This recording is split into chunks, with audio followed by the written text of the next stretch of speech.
такого лица попадает под административное нарушение до 20 000 рублей. Вот как вы это хотите прокомментировать и стоит ли нам обращаться дальше? Насчет чего? Правильно, с зрения?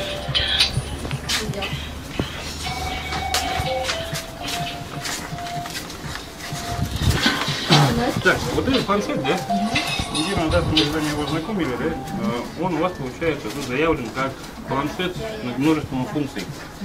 То есть функции он имеет, получается, Bluetooth, да? Потом имеет, получается, там камеру на 2 мегапикселя, да? Если вы, получается, откроете его паспортные данные, да? Что мы с вами делали, в принципе, да? Он эти функции абсолютно не содержит.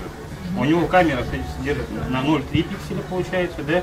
И Bluetooth там в кабине него нет. То есть это уже получается, вот вы посчитайте, да?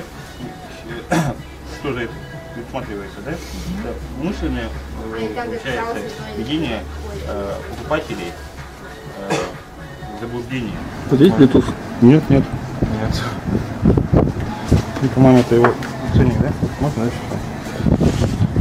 Есть. Информация к нему. Она, получается, не соответствует.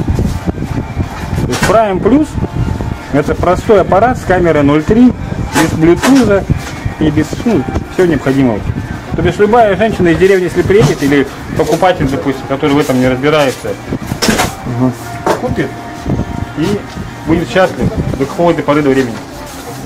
Пока не включится, наверное. Да, до свидания. Все.